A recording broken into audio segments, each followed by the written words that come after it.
You're an agribusiness executive navigating an increasingly competitive market while trying to grow your company. Mergers and acquisitions are pitched as an accelerant to growth, but many M&A deals destroy more value than they create. Welcome to the Pacesetter Pod, where we explore and reveal the perspectives, insights, and approaches for successful mergers and acquisitions. Here's your host, the Integration Pacesetter, Joe Mosier. Hello and welcome to another episode of the Pacesetter Pod. I'm your host, Joe Mosier. Thanks for being with us today. In agribusiness, anything that we can do that helps us simplify the process by which we decide what opportunities to pursue, and being able to do that in a way that doesn't sacrifice the rigor and the diligence that's required of those important decisions, anything we can do to simplify this process really creates significant opportunity for us to choose smarter, to move faster, and grow. Now, I'm a big fan of Shane Thomas and his really, truly invaluable agribusiness newsletter, Upstream Ag, which is published weekly on Substack. And in fact, Shane was a previous guest on the show. In March of this year, in one of the installments, Shane wrote about Winfield United's BioVerified program. And I'm going to quote Shane here. The Winfield United BioVerified designation aims to make it easier for growers and retailers to navigate the biological market. By providing a systematic approach to identifying adequate products that have been vetted by agronomic experts, this designation offers a reference point for selecting effective biological solutions and ensuring confidence in product performance. In other words, this designation from Winfield United, the BioVerified designation, is intended to simplify the biological product selection process. And it does this by helping establish a credible designation that highlights the products that have been thoroughly vetted. And so in the messy stage of a growing adolescent market, which I think you can make a pretty good case is where the biologicals are today, in this messy adolescent market, it acts as sort of an accelerant, in this case for retailers, to try to navigate the noise in pursuit of signal and helping them decide what are the best products that we should be then providing to our customers, which have been vetted, which have credible information on their likely results, which one do we know we can effectively use within the existing use cases of our business, etc. It's an interesting idea and something that every market or channel eventually arrives at. This idea of standardization, of a designation, of some kind of a boilerplate template that we look to say, is this a credible solution? Has this been looked at by others? Has it been validated as reliable and effective and relevant to my business? Think about the past. Imagine cross-country agricultural product shipments without standard rail gauges agreed to by all the Class 1 and short line operators. Try to imagine the grain trade on a regional or domestic and an international scale without any commonly agreed upon quality factors or grading standards. Or even consider, how would you develop and distribute agronomic products if we didn't have some agreement around labeling of ingredients and the conditions for use and the hazards, etc. So this is a very interesting idea, but what really got me thinking here was the structure of their designated program and how this might be readily adapted to making decisions around agribusiness strategy more generally. So bear with me for a moment here, but Winfield United's BioVerified designation has two things. It has requirements and criteria. The specific requirements for their designation are: 1, it fills a need in the marketplace; 2, it offers a differentiated value; and 3, it has to comply with 4 criteria. Those 4 criteria in turn are: has a uniqueness when compared to other available products; has agronomic attributes, including a known mode of action, performance, and placement, so you know how to use it, where to use it, in what ways it's likely to perform. It has operational alignment and ease of use with standard farming practices. It's not going to require significant practice changes at the ultimate end user level. And fourth and finally, it has economics showing that the product provides a clear return on investment. Requirements and criteria. It's so elegantly simple without being simplistic, And I've really spent the last couple of weeks here really chewing on it. And in my mind, the requirements here define what must be true. Has to fill a need in the marketplace. Has to have differentiated value. So while the requirements define what must be true, criteria provides a framework for what they must do. Let's revisit it all again very quickly, and then I'll move on. But the requirements are fill a need in the marketplace, offer differentiated value, comply with 4 criteria. The criteria in turn, uniqueness when compared to other products, agronomic attributes, including known mode of action, performance, and placement, operational alignment and ease of use with standard farming practices, and finally, the product provides a clear return on investment.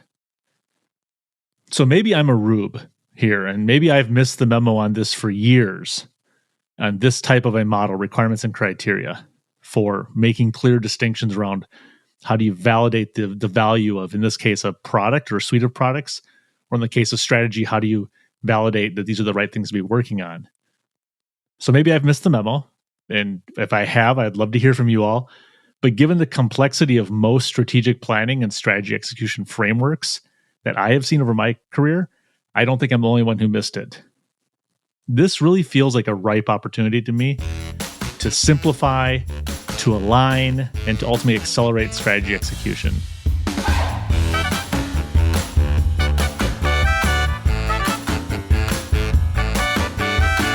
Poorly executed mergers and acquisitions destroy more value than they create. They can set your company back years. To defend your firm's position in the marketplace, you need access to the leading practices that unlock the greater potential of your people, processes, and systems. If you are undertaking a company transformation or pursuing an acquisition as a vehicle to grow, set up a call with Joe by visiting www.moshercg.com.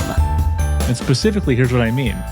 If you can establish the requirements, this should make it easier for you to vet what opportunities are strategically aligned.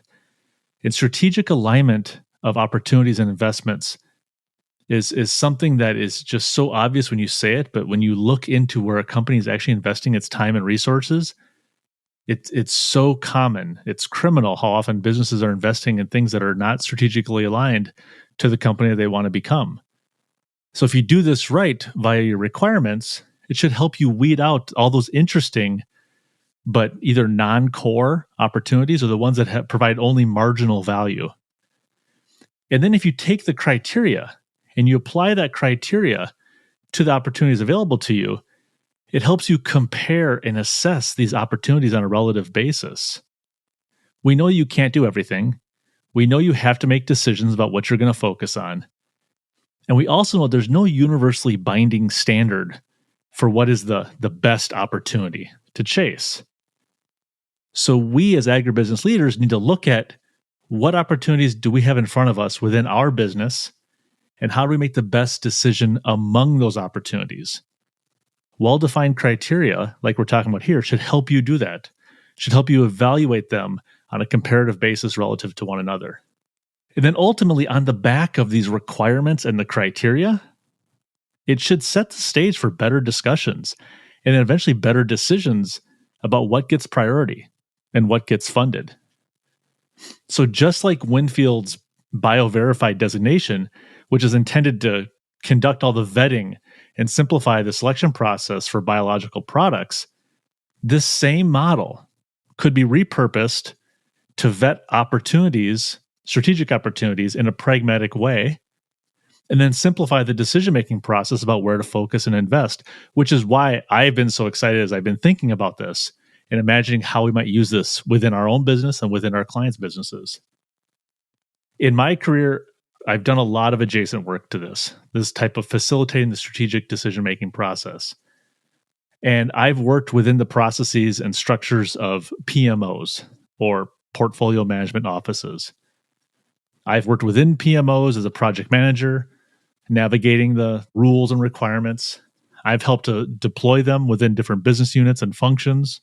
And I've also been part of teams that are part of the PMO governance team who's helping manage the processes, helping make the decisions, helping use the tools to drive strategy forward.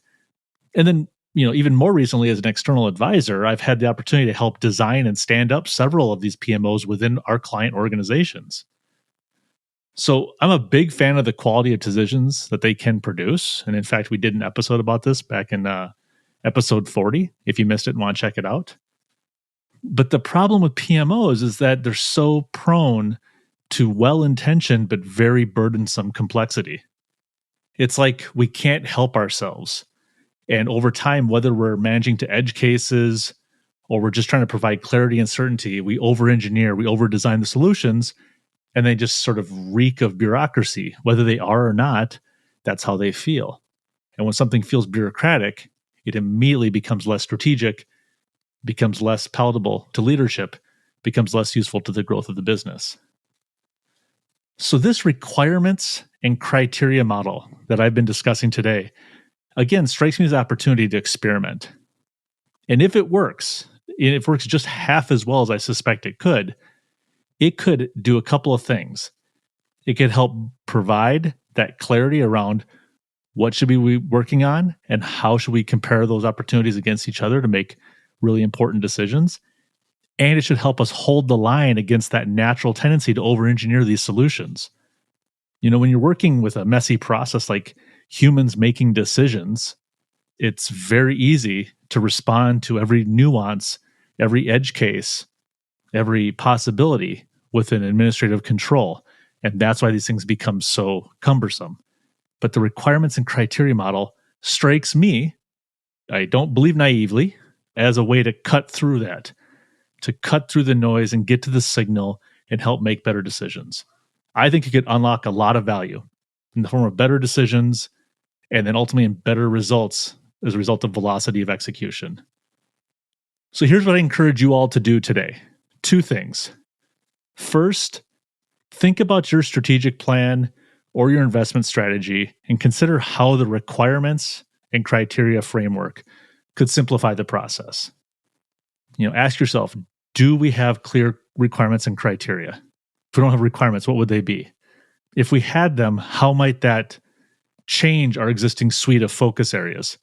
How might this shed light on where we might not be strategically aligned in what we're working on?